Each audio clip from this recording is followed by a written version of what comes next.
salah satu yang juga menarik ya Jinsei, ketika Sensei bicara itu saya jadi ingat mungkin tahun lalu ya, saya ke salah satu universitas ya, privat gitu, dan saya melakukan itu. Jadi ada ada kayak tes personality gitu ya, personality. Jadi kan ada kayu, air, api. Nah ternyata cukup menarik ya. Jadi para pemimpin yang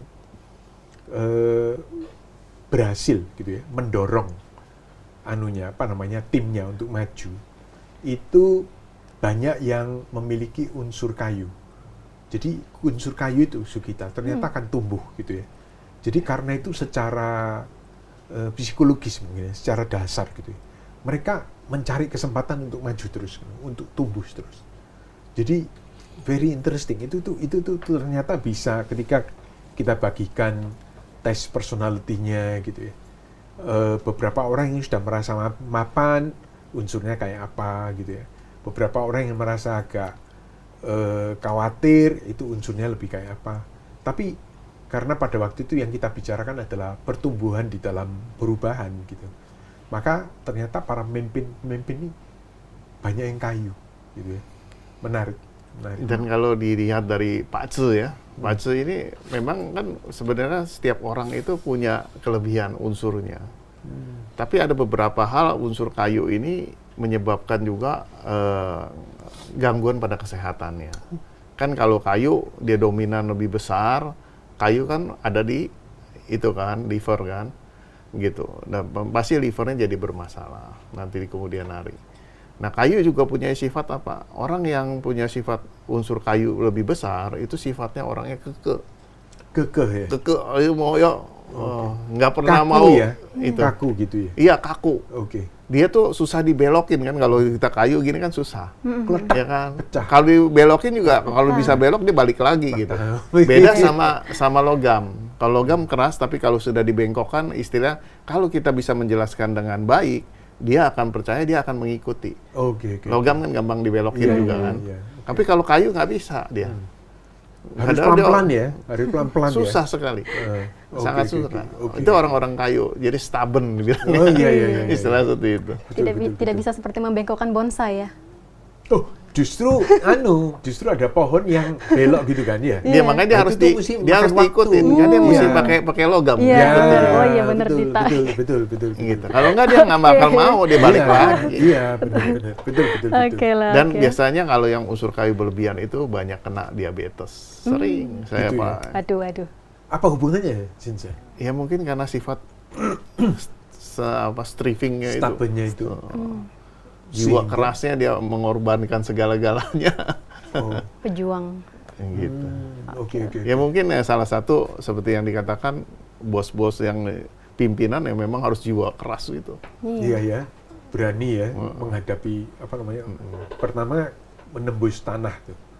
Ya, itu kan tidak gampang tuh. Tembus gitu ya. Terus kemudian pada waktu kecil dia menghadapi angin apa segala macam. Terus jalan gitu ya. Memang perlu sedikit keras kepala. Effortnya juga luar biasa. Oke.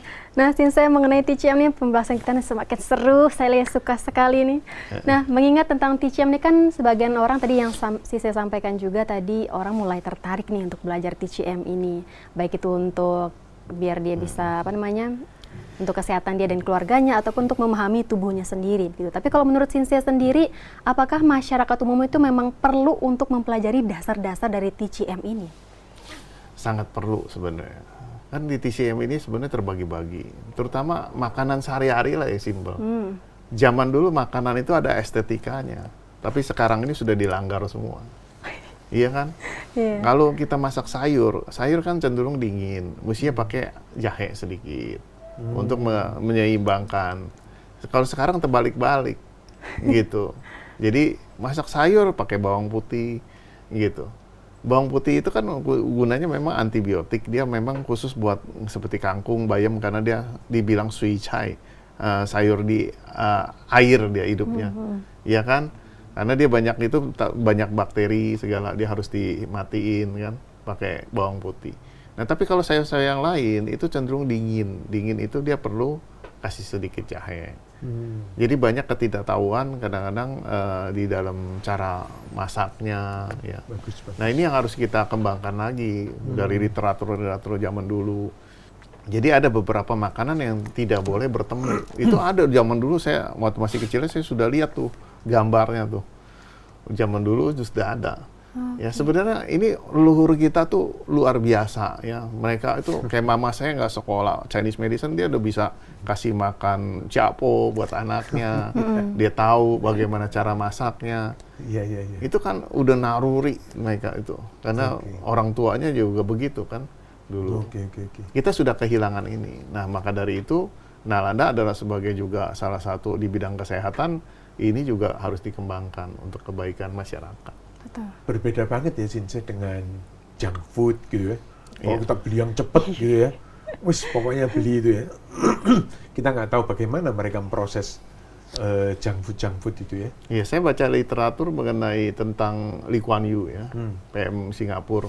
Dia mengatakan semenjak junk food dia masuk ke Singapura, dia punya BPJS melonjak 70%. Wow. Artinya apa? Makanan junk food ini tidak cocok untuk masyarakat situ. Dia mengatakan lebih baik makan dimsum.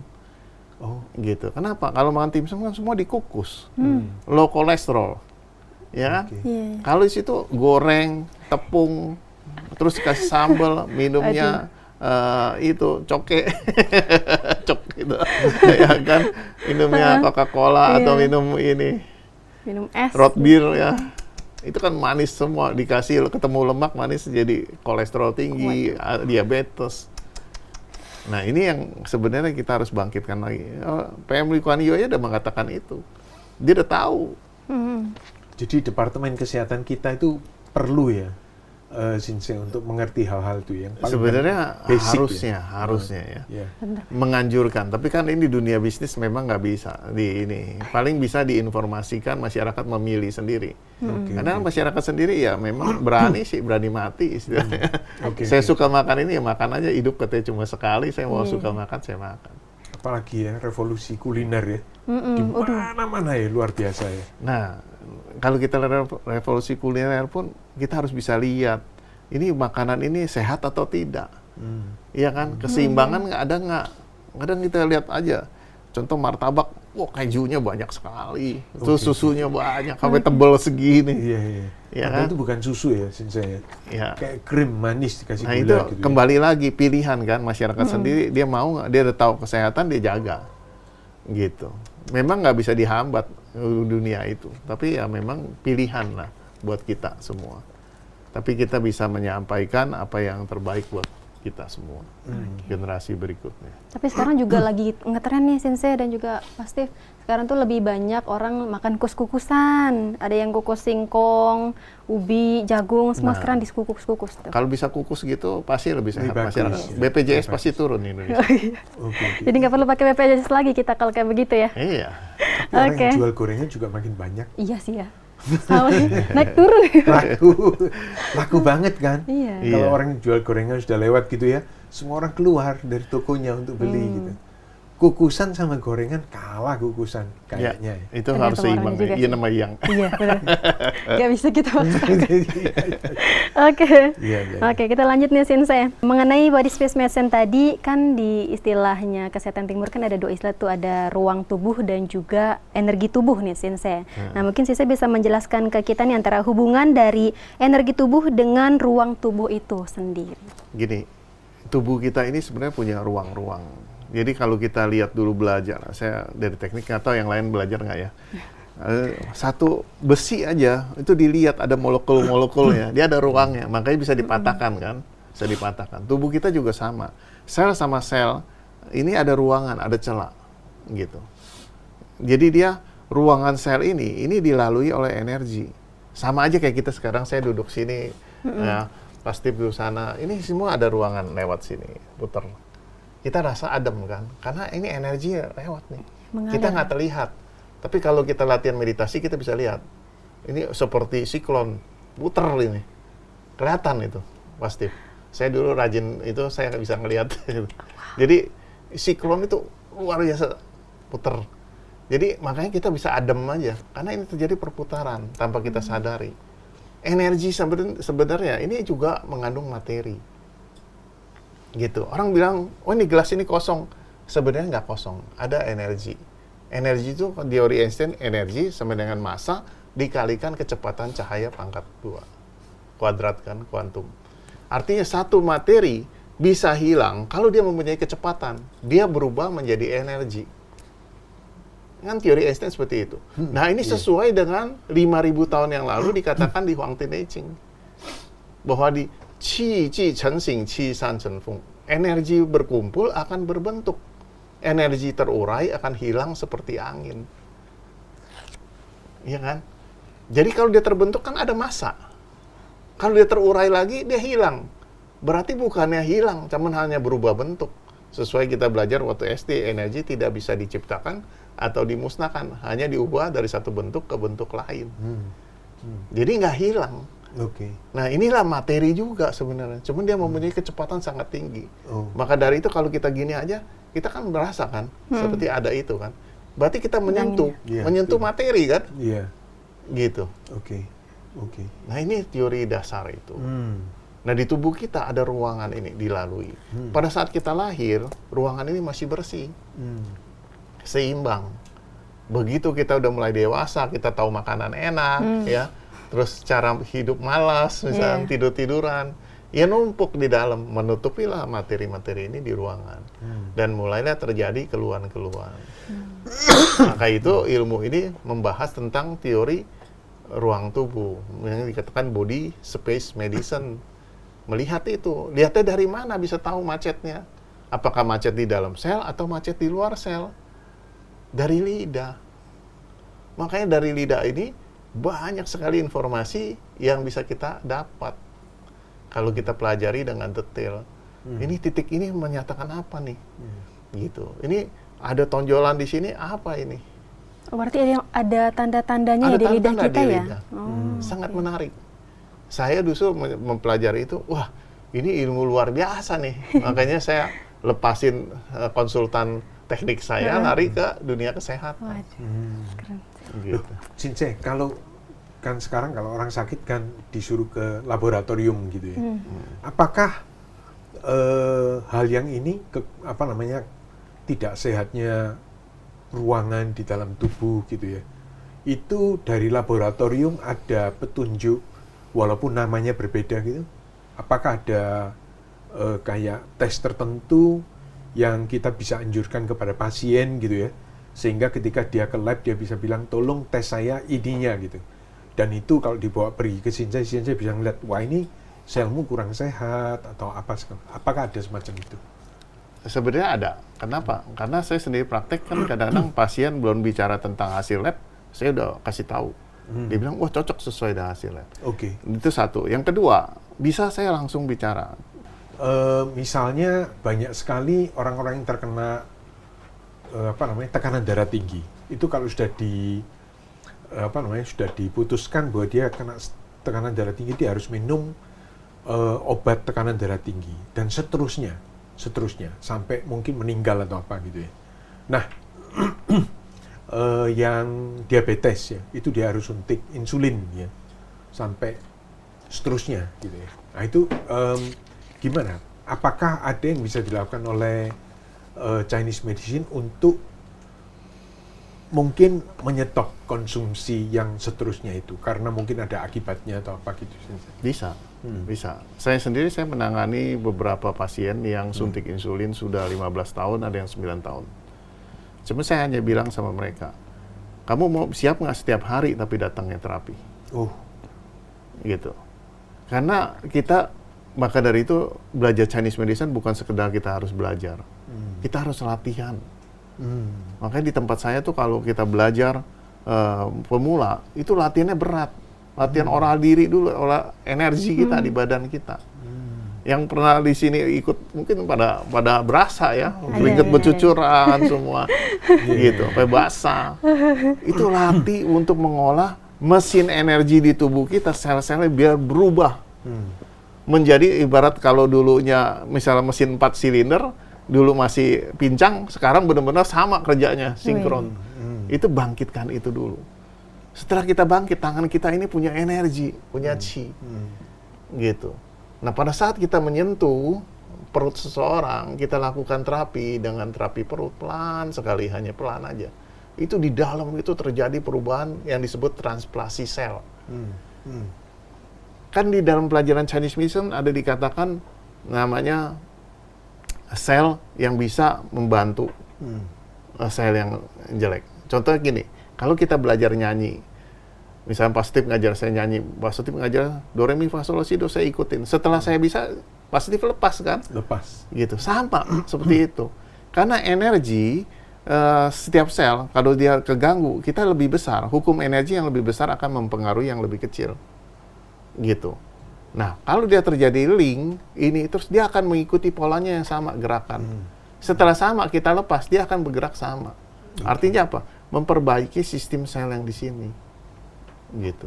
Ini tidak bisa diungkapkan memang secara teori-teori itu, kecuali kita belajar Qigong. Bisa transplantasi sel. Mungkin zaman dulu kalau kita lihat orang luka ya dibacok katanya, dulu kan ada ilmu pancasona tuh namanya digini, diusap bisa rapet lagi kan. Iya. Cepat sekali. Sebenarnya itu bukan magic. Ternyata kalau kita pelajari tentang Qigong itu sebenarnya ilmiah. Kenapa? Karena warna ini itu ada warna merah muda. Dia bisa meregenerasi sel. Wow. Dan ini dipakai sekarang oleh Amerika untuk bikin patch. Karena teori Qigong dia bentuk patch untuk stem cell itu. Buat sarang laba-laba dia memperbaiki itu sawangannya. Wow. Itu teori itu, jadi dia karena sudah latihan meditasi, dia sangat kuat sekali dengan warna itu. Dia bisa mempercepat itu sehingga sel ini merapat kembali. Oke. Gitu. Keren sekali ya. Pasti tadi wow. Saya menyimak pun juga sama nih. Iya. Oke. Chinese medicine ke zaman dulu hebat sebenarnya. Iya. Apalagi sekarang ya. Iya. Waktu kan dulu kan ngobatin operasi orang kan dia sebentar ditutup udah bisa. Sebentar aja udah rapat lagi. Saya jadi teringat juga nih film-film drama Chinese kolosal yang saya tonton tuh Sensei. Sama juga seperti itu Sensei. Pengobatannya yang canggih-canggih yang bahkan orang pada zaman itu mungkin belum nyampe ya pemikirannya seperti itu. Iya. Keren sekali. Sekarang kan diungkap dengan benar-benar teori-teori yang ada. Oke. Nah, Sensei, saya ingin bertanya, Sensei kan pernah mencoba salah satu terapi yang ada di Gereja Nalanda, yaitu terapi api. Nah, ini menarik sekali ya. Nah, kalau manfaatnya itu sendiri apa sih Sensei untuk terapi api ini? Iya, kalau terapi api ini sebenarnya kalau kita kenal di zaman Mongolia, mereka sudah menggunakan api ya, karena mereka suka minum arak. Ya. Di sana juga cuacanya sangat dingin, tentunya dia perlu pemanasan ya, sehingga melancarkan peredaran darahnya, energinya. Dan ini setelah kita masuk ke dunia modern, tentunya ini arak ini tidak berdiri sendiri, dia harus ada juga herbal. Di dalamnya ada campuran herbal, dikombin, kemudian digabung di sana untuk dibakarkan dan dioleskan kepada seluruh tubuh kita. Di mana pada bagian-bagian ini kita tahu bahwa di tubuh kita ada jalur-jalur meridian ya. Kita juga lihat bahwa di body space medicine kita mengenal ada 4 ruangan. 3 ruangan di depan, 1 ruangan di belakang. Ya, ruang yang belakang ini yang paling panjang disebut Wai Chiao. Kalau yang 3 ruangan ini disebut San Chiao. San itu kan 3, Chiao itu Chiao bawah, Chiao tengah, Chiao atas. Nah, perjalanan energi dari perut bawah ke tengah, ke atas, ke belakang, ini dia harus sirkulasi terus. Nah, dengan kita memberikan terapi api, berarti kita melancarkan perjalanan energi di belakang. Ibarat belakang ini adalah jalan tol. Kalau jalan tol kita lancar, maka yang jalan arteri kita lancar nih, ngikutin. Kan ini kalau kita belajar Chinese medicine, makanya harus belajar kembali lagi ke filosofi cara kerja hukum alam semesta. Dulu kan kita bertanya, kenapa bisa muncul angin? Oh iya. Iya kan? Gitu. Kenapa orang kok pergi memancing pada malam hari, pulang dari mancing pagi hari? Masih ingat nggak pelajaran ini? Ya kalau kita lihat, matahari pada saat muncul, dia menyorot pada bumi. Bumi paling cepat panas. Kalau bumi panas, dia naik ke atas. Ya kan, sifat api kan dia ringan kan, nanti ke atas. Berarti yang bawah ini kosong kan, hampa nih. Berarti dari lautan dingin kan, dia akan mengalir kepada yang kosong. sehingga terjadilah aliran angin ke sini. Nah, kalau di sini bergerak ke sini, maka di sini kosong, yang ini akan bergerak ke sini. Terjadilah perputaran seperti itu. Ya, dengan kita memberikan pemanasan pada satu bagian, maka terjadilah sini, misalnya tulang ekor kita panasin, di sini kan dia naik kan, otomatis dari atas akan turun, yang dingin akan turun ke bawah. Kita menggerakkan energi. Setelah energi bergerak, di Chinese medicine, di Huang Tinei mengatakan bahwa energi adalah panglimanya sel darah. Artinya darah bisa bergerak kalau ada energi. Panglima kan, dia menggerakkan kan, mendorong darah. Ya kan? Tapi energi sendiri dilahirkan oleh darah. Jadi keduanya ini selalu berdampingan. Begitu energi bergerak, darah kita akan mengalir. Dan ada satu kata lagi, dibilang qi xie chang tung bai bing bu shen. Energi dan darah lancar, ratusan penyakit hilang semua. Simple kan? Makanya kita pakai teori ini menggerakkan. Dengan teori api, dia menggerakkan energi biar sirkulasi. Darah menjadi lancar. Yang kedua, pada saat kita memberikan pemanasan, pori-pori kita terbuka. Saat itulah herbal ekstrak yang di dalam arak tersebut, dia akan herbalnya masuk. Mempercepat, memperlancar darah kita. Wow. Dan ada satu hal, saya pernah bertanya ya kepada sertifikat halal. Ini bermasalah nggak? Tidak bermasalah, karena ini hanya di luar kulit. Ya, karena ini di luar kulit. Jadi bagi yang untuk yang diterapi, ini sebenarnya tidak masalah, karena alkohol tidak masuk di dalam kulit. Karena alkohol mau nguap, yang masuk itu ekstraksinya aja. Oke. Ya, gitu. Loh, Sensei, Menarik ya. tadi ketika berputar itu berarti dari ya San Jiao gitu ya, kemudian Wei Jiao gitu ya, itu tuh muter. Kakinya nggak kena ya? Tulang ekor kalau kita panaskan, dia akan turun sampai ke kaki. Otomatis. Gitu ya? Oke. Tapi kita bisa lihat dari lidah, makanya kembali lagi body space medicine selalu identik dengan lidah. Karena kita mau lakukan terapi, mana yang harus saya gerakkan? Bukan berarti seluruhnya dipanasin sebenarnya. Oke. Gitu. Kalaupun seluruhnya dipanasin, ada inti yang mana yang paling lama dipanasin. Karena orang di Indonesia maunya semuanya. Oh, maunya semua. Iya, dipanasin. Tapi kalau di China, kalau kita di terapi, cuma satu bagian aja. Kadang-kadang begitu masuk, dia lihat lidah, udah pantatnya aja dipanasin nih. Bokongnya. Sampai rasanya ngebul gitu. Udah. Saya suruh minta terapi, nih kepala nggak enak, mau diterapin. Nggak mau, nggak boleh. Kalau kita di Indonesia, permohonannya banyak. Minta di sini, ntar di tangan nih, enak dipanasin lagi. Seluruhnya akhirnya. Oke. Loh, Sensei, ketika minyak itu ditaburkan atau diusapkan di badan gitu ya, terus kan kemudian ada kayak kemudian ditutupin kain, kemudian kan dibakar gitu ya. Apakah setelah terbakar itu ada sisa minyak di tubuh? Tidak ada. Nggak ada ya? Karena waktu itu kan dia nguap semua. Oh, dia menguap semua ya? Iya kan. Oke. Itu herbal Hochu itu dia akan hanya menyerap pada handuk, kemudian dia masuk ke melalui kulit. Oke.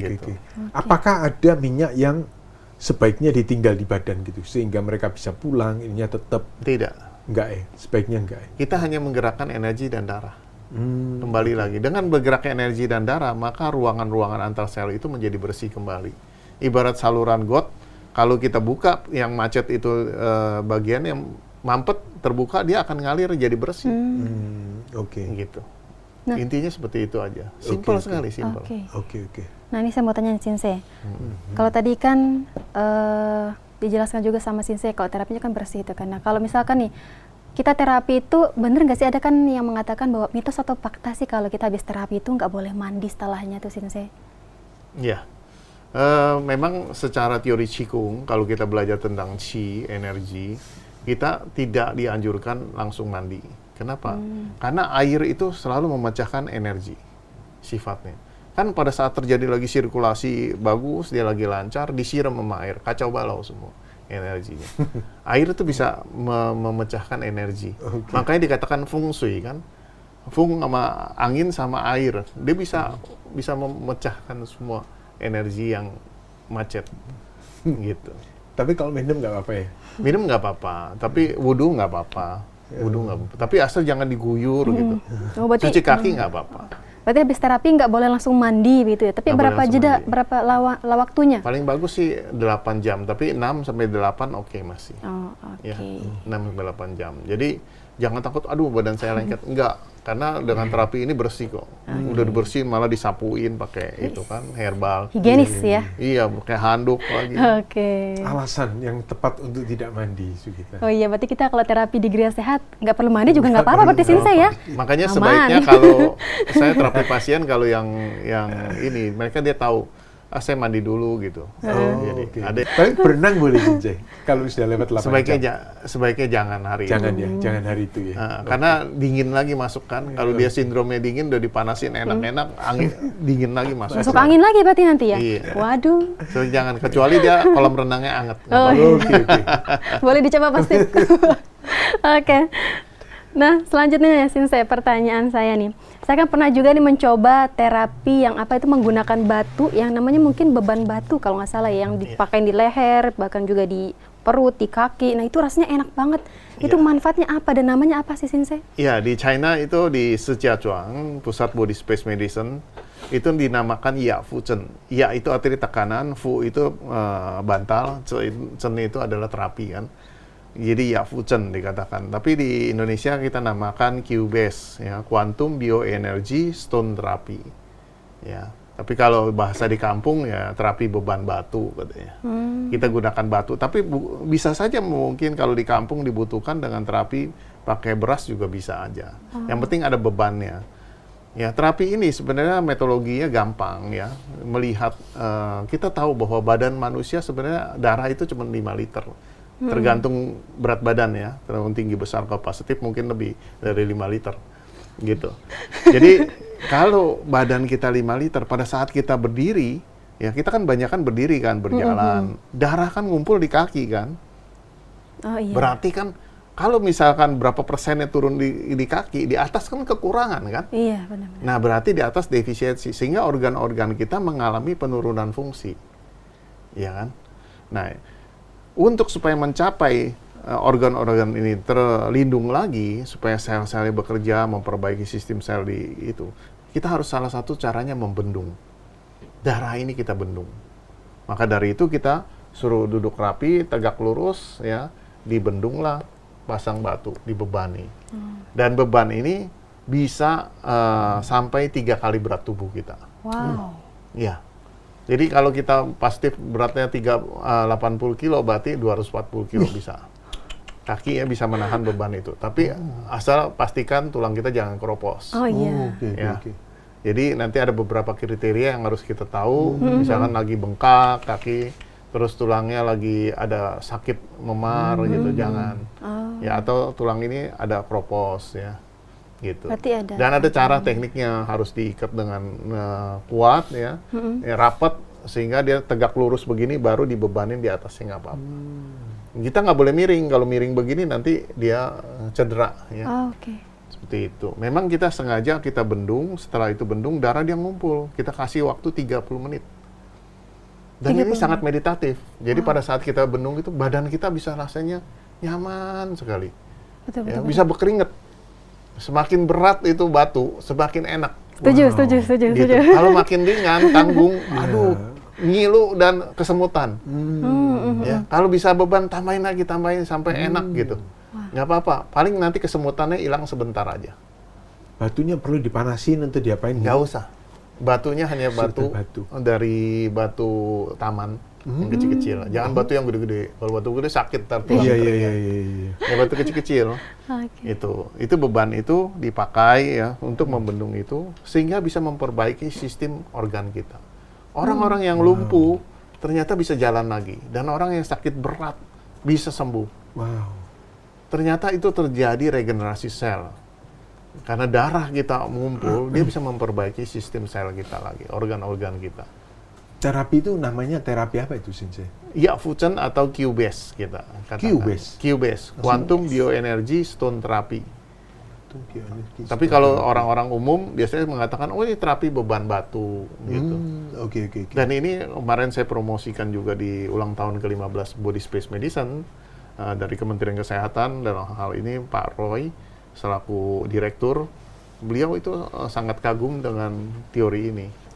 Dan beliau sangat antusias ya dengan Body Space Medicine punya cara untuk membantu. Dia bilang ini bisa dibantu di perdesaan. Gitu. Kalau ini bisa dijalankan dengan kondisi kesehatan masyarakat, ini kita punya BPJS bisa turun. Kita bisa membantu pemerintah juga dalam hal ini. Seperti itu. Nah, kalau tadi kan dijelaskan oleh Sensei kan ada terapi yang batu tadi itu kan ada Q-based tadi namanya istilahnya gitu kan ya. Itu juga berhubungan dengan batu. Apakah batu ini juga ada hubungannya dengan kesehatan tubuh kita, Sensei? Dan apakah mungkin juga ada hubungannya dengan sains gitu yang bisa mengkombinasi semuanya gitu, Sensei? Sebenarnya ada. Cuma karena kita mau sederhana, saya pikir pakai batu cukup itu. Tapi kalau saya lihat di Zhejiachuang, itu murid-muridnya itu dari berbagai seluruh negara ya, provinsi mengirimkan batu jenisnya beda-beda. Saya melihat contoh ya, kuarsa misalkan di daerah Bangka Belitung kan banyak tuh pasir kuarsa. Itu juga mempunyai energi yang baik.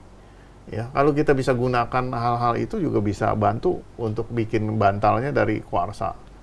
Gitu. Dia bisa menyerap energi-energi negatif misalnya, gitu. Kalau kainnya itu kain apapun oke gitu ya? Kainnya ya kain apa aja bisa, tapi yang penting jangan mudah sobek aja. Tapi saya sendiri kan di perkumpulan sudah menyiapkan fasilitas itu, tinggal beli aja, nggak usah repot. Ukurannya sudah ada, tinggal masuk. Gitu. Kalau luar kota biasanya mereka beli kantongnya aja, saya kasih tahu isi batunya sesuai ini. Tapi kalau yang di Jakarta mereka suka males, suruh saya ngisiin gitu. Bisa diisi pasir ya? Pasirnya agak kasar ya, kasar. Jangan pasir halus ya, nanti ngebul kemana-mana. Iya, betul. Oke, jadi semua jenis batu bisa menyerap energi ya, Sensei? Kuarsa seperti yang kristal-kristal bisa menyerap energi. Tapi kan batu-batu taman ya biasa saja ya. Untuk bebannya saja berarti ya. Tapi bisa juga dari berbagai satu kota mungkin dia punya kelebihan batu ini mengandung energi, itu juga bisa membantu. Lebih baik sih. Saya belum ini karena saya kan belum punya channel banyak di ini. Kalau kayak di China kan mereka tuh murid-muridnya ngirim sengaja sampai penuh batu dipakai. Kalau batu giok itu juga sama berarti bisa ya, Pak Sensei? Bisa aja tapi kan mahal. Iya sih, kalau batu giok kan ada tuh yang biasanya katanya menyerap energi, katanya batu giok tuh kan. Tapi ini kan harus kecil-kecil karena kecil jadi untuk bantal gitu. Kalau gede-gede susah. Kalau kuarsa kan masih kecil-kecil. Saya pernah nyoba waktu saya di studi di China. Ada terapi batu ini. Ada. Jadi kalau kita telentang gitu ya. Kemudian waktu kita tengkurap juga ada kasih. Soalnya ini Yafuchen ini terkenal ya. Membantu masyarakat di China, bahkan yang udah di rumah sakit sekian bulan gitu. Dibebanin, itu bisa ditaruh di perutnya, gitu. Taruh di kakinya, tiduran juga bisa, ya. Jadi orang yang nggak bisa bangun tiduran di press. Tujuannya untuk memberikan tekanan. Kalau dengan memberi tekanan, seluruh sel-sel kita akan bereaksi melawan. Ada aksi, ada reaksi. Gitu. Bahwa saat dibuka dia punya kemampuan, gitu. Menarik ya. Iya, ini sebenarnya teori-teori hukum alam. Makanya kita jangan mencari di luar kita, carilah di dalam sebenarnya. Alam sumber kehidupan. Very interesting. Ya. Kita Chinese medicine itu luar biasa. Kalau kita pelajari sangat luar biasa. Gitu. Baik, lanjut nih Sensei. Tadi kan saya sempat mendengar bahwa Sensei juga mempelajari ini langsung ya dari Hong Kong dan juga China ya kalau nggak salah ya, mempelajari teknik BSM dan TCM ini langsung. Nah, tentu pasti ada perbedaan atau sensasi yang dirasakan itu kan berbeda. Nah, dari pengalaman tersebut apa yang Sensei dapatkan nih dari mempelajari BSM ini di Hong Kong dan di China tersebut, sehingga akhirnya itu bisa membuat Sensei sekarang bisa mempengaruhi cara Sensei itu memandang tubuh manusia. Bagaimana tuh Sensei? Jadi gini, pada saat saya belajar tuh saya mencoba dulu, ya kan? Pada saat lagi belajar, saya coba saya minta diterapi.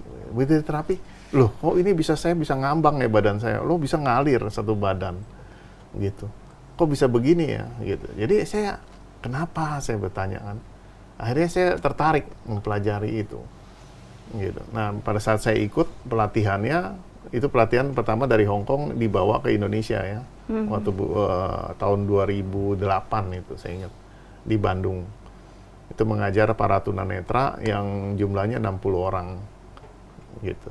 Jadi begitu saya ikutan, wah, ini hebat ini ilmu gitu ya. Keren. Gitu. Akhirnya saya mengikuti pas pengadaan yang 2010 di Buddha Suci. Waktu itu ada 200 orang lah, kurang lebih 150 sampai 200. Saya ikut di sana selama 20 hari. Wah, ini hasilnya luar biasa. Saya juga belajar tentang terapi api ya. Gitu. Dan ini membuat badan saya jadi segar. Karena waktu saya ikut latihan senam tung ikung ya 2 jam. Mereka itu latihannya 2 jam. Itu namanya kaos itu basah sampai bisa diperes gitu. Nggak capek? Nggak capek. Anehnya badan kita tuh makin segar. Nggak capek. Luar biasa. Itu makanya mengolah energi kita. Kita satu gerakan aja itu kadang-kadang suruh 30 menit, 40 menit, bahkan 1 jam begini aja. Berat sekali. Gitu. Tapi disitulah sebenarnya kita belajar meditasi. Belajar penguatan konsentrasi kita kuat. Kalau kita nggak meditasi, nggak kuat melawan itu. Jadi di situ sebenarnya ada unsur juga meditatif. Sehingga mengolah sel-sel kita, supaya sel kita bekerja sama. Kita tidak kuat, ibarat kayak mesin kan. Yang saya bilang tadi 4 silinder, yang jalan 2 silinder, yang 2 ngikut. Jadi nggak kuat. Tapi kalau keempat-empatnya jalan, power kita kuat. Nah itulah sebenarnya dengan latihan itu menyeimbangkan seluruh kinerja sel kita. Membersihkan ruangan kita, membersihkan ruang dalam sel dan luar sel. Itu yang tidak disadari oleh praktisi. Yang lucunya, saya pernah merekrut karyawan. Baru hari kedua mereka kabur semua. Dibilang disiksa katanya. Ini mereka karena tidak mendalami. Mereka belum tahu kan, baru 2 hari belum bisa merasakan apa-apa. Sama aja kalau kita retreat meditasi, hari ketiga itu baru in gitu. Hari 1-2 mah capeknya dulu. Gitu. Cincin, minum dulu. Iya, silakan. Iya. Saking menariknya. Mari kita minum dulu.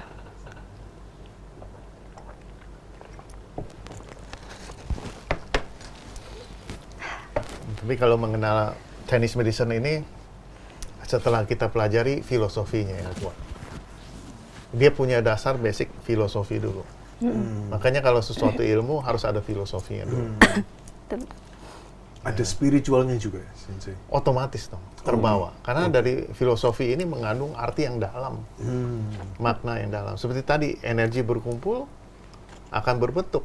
Energi terurai akan hilang seperti angin. Kalau orang nggak bisa mencerna kan nggak bisa. Tapi kalau kita bisa mencerna, kita bisa lihat anatomi tubuh orang. Oh ini dia ada massa nih di sini. Karena dia terkumpul. Kita harus uraikan. Bagaimana cara ngurainya? Gitu. Berarti ketika kita menua ini, Sensei, apa yang terjadi dengan chi kita sebetulnya? Proses apa yang terjadi? Makin menurun. Kita usia 40 tahun secara Chinese medicine menurun. Defisiensi energi. Defisiensi energi. Chi kita. Maka Bisa dari itu, ditingkatkan? kita harus latih makanya. Oke. Terutama dia kenapa bisa menurun? Karena titik Mingmen kita itu, yang dikatakan Yuan Qi itu kita dipakai. Energi prenatal itu tidak bisa kita tambah. Kita harus saving. Makanya kalau kita workaholic, banyak yang usia workaholic ini belum sampai tua, dia udah gagal ginjal. Itu banyak terjadi. Pada saat itu gedek-gedek kepala baru. Waduh. Makanya apa yang dikatakan Dalai Lama betul. Sungguh aneh manusia. Saat dia muda, dia mengorbankan kesehatan untuk cari uang. Gitu. Setelah dia ini, kesehatannya menurun, dia mengorbankan uangnya untuk beli kesehatan. Tapi terlambat. Betul. Makanya kita harus seimbang. Maka dari ini, sebaiknya kita nih sebagai praktisi Chinese medicine, informatif kepada yang muda-muda. Untuk hidup dalam seimbang aja. Gitu. Sugita, kamu hidup dalam keseimbangan nggak? Ya, masih belajar juga sih biar tetap seimbang ya. Tapi tadi mendengar kata Sinsa tadi kan ada juga nih yang yang dipelajari juga tentang meditasi dan juga kesadaran. Jadi sebagian besar juga kita melatih kesadaran dan keseimbangan juga ya, hampir sama dengan Buddhis ya. Betul, Otomatis. betul. Oh, Secara sebenarnya makanya Buddhis kan mengajarkan sebenarnya general kan untuk siapa saja.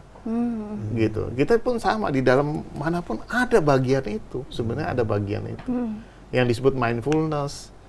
Kayak tadi terapi insulin ya, diabetes. Itu mindfulness kita pakai. Kita hanya menyentuh perutnya, hanya santai puterin pelan. Dia merasa hangat langsung badannya. Pada saat kita hentikan dia langsung nyebar semua energi satu badan. Setiap hari lakukan 30 menit, dia langsung nggak suntik insulin lagi. Gitu. keren. Sebenarnya ada cara-cara yang gampang. Iya. Iya, cara mudah. Tapi kan kita kadang-kadang nggak percaya. Iya. Masa sih? Gitu. Gampang Makanya, banget ya. ehipasiko, datang dan buktikan. Iya. Ya, Shinsei dan juga Pak Steve, tak terasa kita sudah berbincang 1,5 jam, 1 jam lebih ya. Lanjut nih sebagai sebelum penutup, saya ingin bertanya kepada Shinsei, nah jika kesehatannya adalah perjalanan yang panjang, apa pesan yang ingin Shinsei sampaikan kepada para pendengar kita, khususnya sahabat Nalanda, agar perjalanan itu juga lebih selaras? Sebenarnya intinya lebih baik mencegah daripada mengobati. Kesempatan sekarang Nalanda punya geria sehat, ya, mengembangkan ini. Jadi kepada masyarakat lebih baik mencegah dulu, yaitu dengan kita diterapi supaya menyeimbangkan kembali. Kalau kita belajar tentang kurva satu mesin, ya dia ada critical point di mana itu setelah itu dia tumbang, mesin itu hancur gitu. Ya, mobil juga gitu, kalau kita kencang sekali RPM berapa dia akan hancur tuh mobil itu. Ada critical. Nah setelah itu hancur. Nah kita jangan sampai main di critical itu. Jadi kalau bisa kita main di bawahnya. Atau kalau dengan diterapi kan dia turun lagi, diterapi dia turun lagi. Kita main di area itu. Jadi badan kita sama. Makanya saya orang teknik, saya selalu memperhatikan itu. Kalau saya udah lelah banget, saya perlu refreshing. Untuk supaya turunin lagi. Atau saya perlu puasa nih. Gitu. Supaya bersihkan ruangan antar sel saya. Gitu.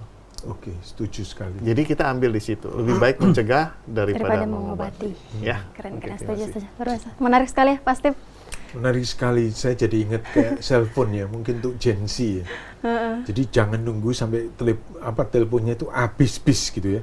Barusan dicolok untuk di-charge gitu ya. Tapi sudah kepake gitu ya, tinggal sisa 25-20% itu charge gitu ya. Jadi jangan sampai habis gitu. Jangan karena sampai itu nol ya. Karena itu akan pengaruhi seluruh kinerja dari handphone itu gitu ya. Jadi menurut saya cocok sekali yang dinasihatkan oleh Shinsei. Oke, luar biasa. Ya, hari ini kita sudah mendapatkan banyak sekali pengetahuan dan juga wawasan ya dari Shinsei Hilman tadi yang sudah banyak sekali menjelaskan dan menceritakan terkait dengan kesehatan timur ini, dan pastinya sangat bermanfaat untuk sahabat Nalanda yang mendengar ya. Dan tak terasa nih kita sudah sampai di penghujung acara Shinsei. Sahabat Nalanda, demikian sesi podcast bersama Shinsei Hilman Rama Pratama hari ini sudah selesai. Sampai berjumpa kembali dalam Nalanda Podcast selanjutnya. Bye-bye. Salam sehat.